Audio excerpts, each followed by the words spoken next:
За Монгол Улсын засгийн газрын 2024-өөс 28 оны 4 жилийн үйл ажиллагааны хөтөлбөрт бас хүн намын сонгуулийн мөрийн хөтөлбөрөөс дараах бас гол зорилтуудыг оруулж баталсан.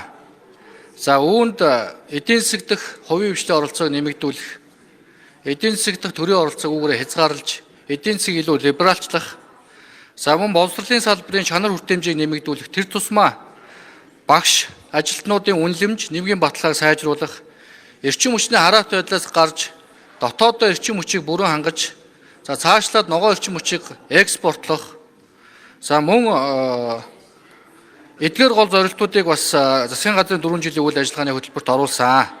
За үүнтэй холбогдуулан ерөнхий сайдаас бас дараах 3 асуултыг асууя. За нэгдүгээрт Монгол Улсын засаг захиргаа нутаг дэвсгэрийн нэгжийн шинжилттэй холбогдуулан асууя.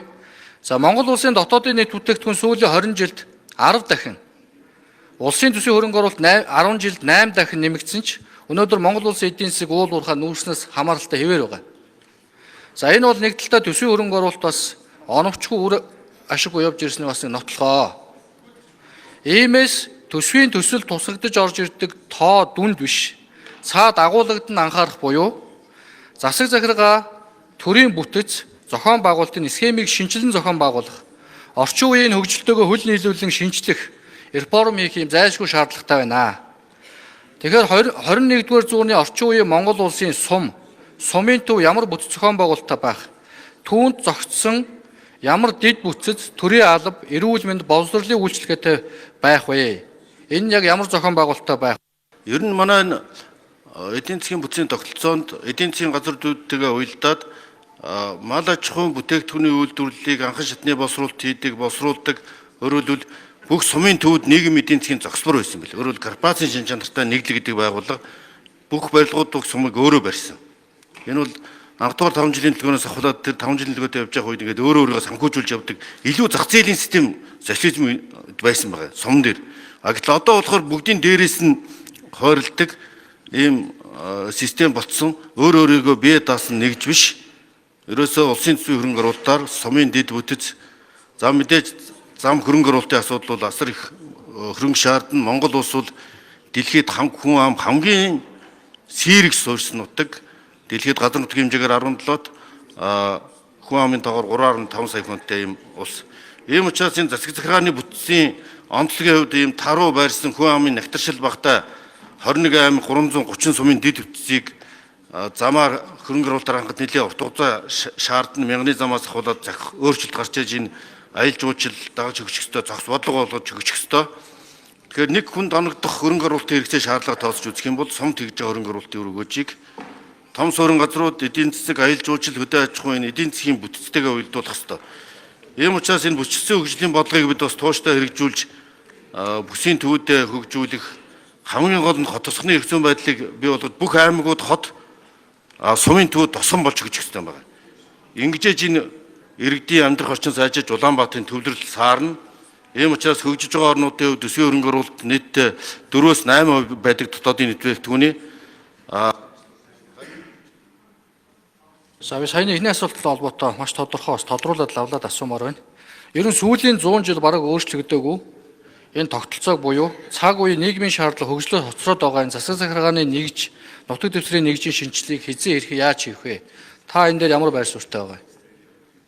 Ер нь нэгдүгээр асуудал бол үндсэн хуулийн 58-ийн 1 заасны дагуу сум, аймагуд эдийн засгийн хувьд өөрөө бие даан хөгжих, өөрийнхөө хөрөнгө оруулалтыг шийддэг байх, тэр нийгэм эдийн засгийн зохисбор буюу корпорац байх энэ шин чанарыг нь эрхцэн хувьд нээж өгч төсвийн бие даасан байдал татвар нийгэм эдийн засгийн болцоог нэгдүгээр хангаж энийг шийдэж чадахгүй корпорацууд хампуурдаг шиг энэ өөрөө зах зээлийн зарчим гормороо зах зээлийн зарчмаараа энэ асуудал шийдэгдээд явах хэрэгтэй. Түүнээс төрөөс ингээд татан буулгаад нэгтгээл тэр үр ашиггүй болох өнгөрсөн 20-30 жилийн үр дүнгээр батлагдсан. Магадгүй тэнцээ том уул уурхай хөдөө аж ахуйн үйлдвэрлэлүүд, мах сүүний үйлдвэрүүд хөгжиж, боловсруулах үйлдвэрүүд хөгжих тэр зах зээлийн боломж нь эдийн засгийн бодлого төлөлтөөгөө нэгдэж уйлжээж энийг залруулахгүй бол одоо бол төв хэд бэлтгэлийн тогтолцоог нь сайжруулахгүй бол эдийн засгийн хувьд нэгж байх, төсвөө өөрөө авч явах, нэгж байх агуулгыг нь төсөв санхүү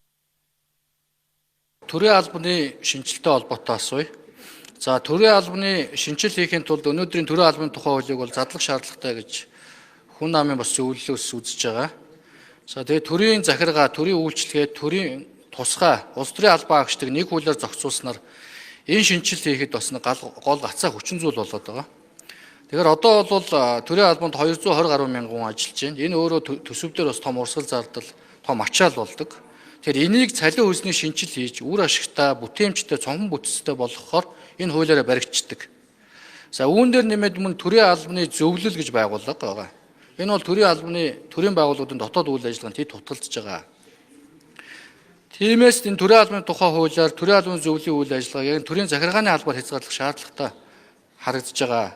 Энэ дээр та ямар байр суурьтай байгаа вэ? За мөн бүссэн хөгжлийг дэмжих шаардлагатай гэдэг одоо 4 жилийн засгийн газрын үйл ажиллагааны хөтөлбөрт орцсон.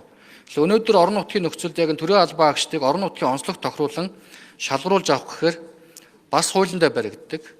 Энэ хэрэгцээ шаардлагатай бас нийцэж чадахгүй юм асуудлууд тулгарч байна. Тэгэхээр энэ ерөнхий сайд та төрийн албаны тогтолцооны шинжилгээг хийх зорилгоор энэ хуулинд шинжил хийх үү, хязээ яаж хийх вэ? За маш чухал асуулт байна. Энэ бид шинэ итгэл, эрс шинтгэл гэдэг 5 жилийн үндсэн чиглэл боловсруулж ажиллаж байгаа энэ хүрээнд тэгж байгаа одоо 5 үндсэн нийт 10 загц реформын нэгдүгээр засаглалын реформ. Засаглалын реформ дотроо төрийн албаны шинжил реформ. Төрийн албаны шинжил реформын хүрээнд 5 хуулийн өөрчлөлт оруулахаар төлөвлөж ажиллаж байна. Төрийн албаны тухай хууль, төрийн албан агч ажлын үнэлгээ, ажлыг үнэлэх журмын тухай хууль, төрийн албан агч ёс зүйн тухай хууль зэрэг хуулиуд дээр. За энэ дотроо төрийн албан агчид бол нэг ард түмэндээ үйлчилдэг, ард иргэдийн зовлон зүдгүүрийг нэвтрэх юм мэдээ зогсохгүй өөрийн бид уруулж бодох гэсэн нөгөө төрийн хүний төшөөлт зохих 9 шинжээс ахуулаад хараад бас бие даасан байдал цалин урамшууллын системийг зохиж шийддэг ийм зохих шинжилгээг хийж хэрэгжүүлэхээр төлөвлөж аттестатчлалтаа уйлдуулахаар төлөвлөж байгаа. Төрийн албан агч гэсэн өөрсдөө нэг хүсэж байгаа. Чадaltaй, чансаатай төрийн албан агчдад дэмждэг бодлого явах ёстой. Энэ дэлхийн нийтийн зарчим бол улс төрөөс хараад байлгахын тулд төрийн албаны зөвлөл улсын их хурлын харьяа байгууллагаж тусдаа ажилдаг энэ зарчимтай мөрдлөгтэй энэ хүрээнд хэвээр ажиллах бах хагцгүй төрийн албан агчийн ажлын үнэлгээ хэд субъектив шин чанартай байгааг илүү одоо бодит чанарын үзүүлэлтэн дээр тулгуурласан одоо жинхэнэ ард иргэдэд үйлчилдэг ийм зарчмыг бол хэрэгжүүлэх хэрэгтэй. Энэ чиглэлээр манай Тэмүүлэн гишүүн нарын санаачилсан хуулиуд мэрит зарчмын гол болгоё, үндслэл болгоё, нийт төр улс төрийн албан тушаалд гэдэг.